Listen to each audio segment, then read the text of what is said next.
Sesaat lagi Anda akan mendengarkan program Renungan Sahabat Seperjalanan bersama Pendeta Wendy Pratama. Selamat mendengarkan.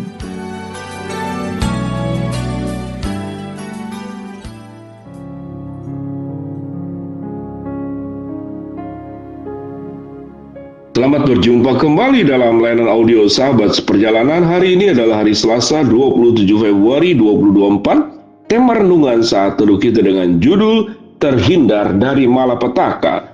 Terhindar dari malapetaka, firman Tuhan terambil dalam Amsal 27 ayat yang ke-12. Kalau orang bijak melihat malapetaka, bersembunyilah ia, tetapi orang yang tak berpengalaman berjalan terus lalu kena celaka. Mari kita berdoa. Bapa yang di dalam surga, kami ingin belajar apa bedanya bijak dan apa bedanya penakut. Karena firman Tuhan mengajarkan bagaimana kami menjadi bijak tanpa harus menjadi penakut. Dalam nama Tuhan Yesus kami berdoa, amin. Shalom sahabat seperjalanan yang dikasihi Tuhan. Menjadi bijak dan menjadi penakut, dua hal berbeda. Tentu yang namanya penakut itu sesuatu yang keliru, tetapi yang namanya takut adalah sesuatu yang sangat wajar. Tatkala kita melihat api, kita takut, lalu kemudian kita menghindar, itu wajar. Tetapi penakut adalah tatkala sesuatu yang sesungguhnya bukan memang punya alasan untuk ditakutkan, dia menjadi ketakutan. Itu yang disebut dengan penakut. Misalkan berjalan di tempat gelap yang memang sesungguhnya tidak punya masalah tertentu, hanya masalah gelap, dia takut. Ada yang takut kemudian menghadapi sesuatu yang sifatnya itu mendengar suara-suara tertentu yang sifatnya biasa saja. Tapi yang bersangkutan berhalusinasi, jangan-jangan ada hantu, jangan-jangan ada apa, itu penakut. Penakut adalah sebuah sikap yang memang tidak dibenarkan. Sebuah sikap yang menunjukkan dia tidak beriman. Penakut menunjukkan sebuah sikap bahwa dia orang yang tidak bisa diandalkan. Dia tidak bisa dipercaya. Dia tidak bisa menjadi orang yang bertanggung jawab. Seorang penakut bagaimana mungkin bisa melindungi dirinya sendiri, apalagi melindungi keluarganya. Tetapi takut adalah sesuatu yang sangat wajar. Sewaktu kita berkendaraan mobil, lalu kemudian timbul gerakan-gerakan aneh di mobil, maka kita takut terjadi sesuatu. Kita akan memberhentikan mobil terlebih dahulu, memeriksanya, dan kemudian memastikan bahwa mobilnya tidak ada apa-apa, kemudian melakukan perjalanan kembali. Itu yang disebut dengan penakut. Tetapi takut adalah sebuah bentuk pertanggungjawaban. Kita takut anak-anak kita menghadapi masa depan yang buruk, maka kita sekolahkan anak dengan baik-baik. Kita takut anak-anak kemudian tumbuh di dalam pergaulan yang buruk, maka kita berikan nasihat. Itu adalah takut yang baik. Nah, kita bertemu dengan apa yang disebut dengan terhindar dari malapetaka. Ada tipikal orang yang nekat, tapi nekatnya itu adalah sesuatu yang disebutnya bukanlah sebagai seorang pemberani. Kita bertemu kemudian dua hal berbeda. Apa bedanya nekat dan apa yang disebut dengan bedanya dengan pemberani? Ayat firman yang Tuhan kita yang kita baca tadi, kalau orang bijak melihat malapetaka, bersembunyilah ia. Di sini bukan penakut, tetapi di sini adalah disebut dengan bijaksana. Orang bijaksana itu akan menghindari dari malapetaka. Apa yang diajarkan oleh firman Tuhan dalam kitab Amsal tentang malapetaka? Malapetaka punya jabaran, kemudian punya penjelasan yang sangat banyak. Seseorang yang malas akan menghadapi sebuah malapetaka, bahwa dia akan hidup mengalami sebuah kesusahan. Seseorang yang sembrono dan tidak hati-hati akan mengalami malapetaka. Dia akan mengalami kecelakaan. Seseorang yang tidak percaya kepada kata-kata guru, kata-kata orang tua, kata-kata orang berhikmat, dan kemudian mengabaikan firman Tuhan, dia pun juga akan mengalami malapetaka. Kita bertemu juga, tatkala kita mengendarai kendaraan, ada yang namanya itu aturan, ada yang namanya petunjuk, tidak boleh sembarangan. Perlu dibaca terlebih dahulu apa poinnya 1, 2, 3. Kita akan kemudian diselamatkan. Itu yang disebut dengan terhindar dari malapetaka. Maka orang yang bijak melihat malapetaka, bersembunyilah ia. Tatkala malapetaka itu sesuatu yang sangat real, bukankah kita seringkali bertemu? Tatkala tidak terjadi tsunami di zaman-zaman terdahulu, tatkala kemudian air laut itu surut, itu menganggap sebuah fenomena alam yang sangat menyenangkan. Ternyata itu adalah proses tsunami awal. Mungkin di awal-awal orang terkena malapetaka karena ketidaktahuan, kita bisa memahaminya.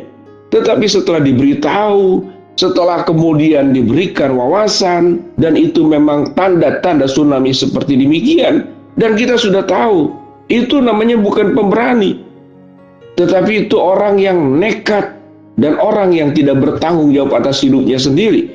Apalagi kalau yang bersangkutan mengajak orang lain ke tepian pantai yang sedang mengalami tsunami.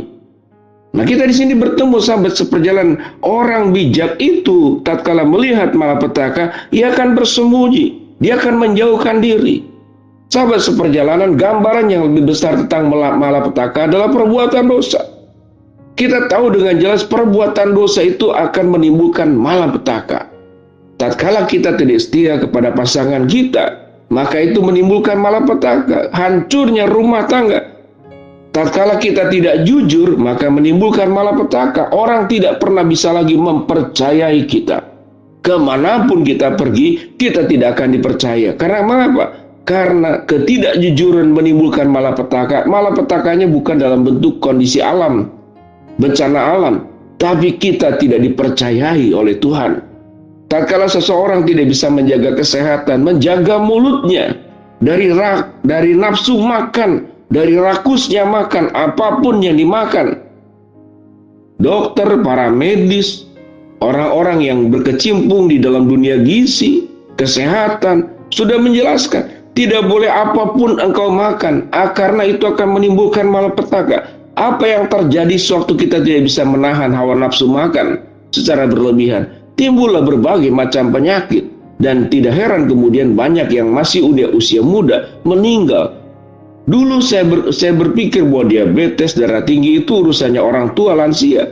Tetapi semakin kesini banyak anak-anak muda yang mengalami penyakit yang sesungguhnya itu terjadi biasanya pada orang-orang tua. Tapi terjadi kepada anak-anak yang masih muda. Mengapa? Karena dia tidak pernah mau belajar bagaimana menghindari malapetaka dengan menjaga hidup baik-baik. Dengan demikian sahabat seperjalanan, berbicara tentang malapetaka, ini adalah sebuah pertanyaan yang ditujukan kepada kita. Apakah kita akan menghindar dari malapetaka dengan menjaga hidup baik-baik? Sebuah perkataan mengatakan mulutmu harimaumu. Ada orang yang dibunuh karena masalah cara berbicara yang tidak benar. Cara berbicara yang seenaknya dibunuh oleh orang lain. Pertengkaran karena malapetaka timbul karena kata-kata. Dengan demikian sahabat seperjalanan, firman Tuhan berkata, kalau orang bijak melihat malapetaka, bersembunyilah ia. Tetapi orang yang tak berpengalaman berjalan terus, lalu kena celaka. Ayat ini luar biasa. Sahabat seperjalanan, siapa yang bisa menyelamatkan hidup kita? Pada sesungguhnya tentu kita percaya Tuhanlah yang menyelamatkan.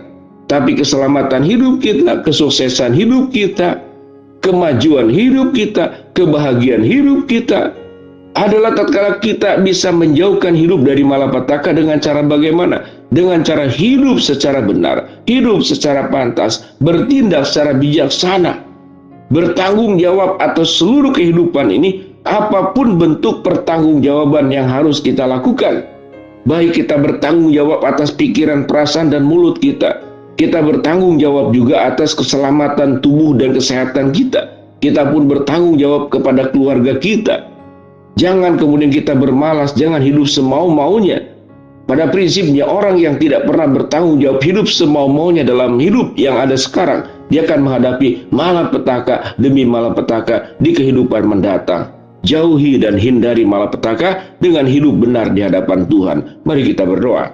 Bapa dalam surga, terima kasih buat kebenaran firman Allah yang sudah kami pelajari hari ini. Biarlah kami menjadi pribadi-pribadi yang terhindar dari malapetaka. Hamba-Mu berdoa buat sahabat seperjalanan yang sakit, Tuhan jamah sembuhkan.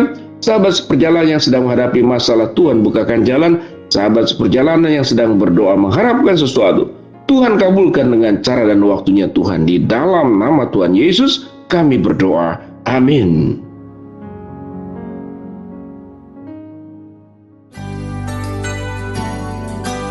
Anda baru saja mendengarkan program Renungan Sahabat Seperjalanan bersama Pendeta Wendy Pratama. Terima kasih atas perhatian Anda. Tuhan Yesus memberkati.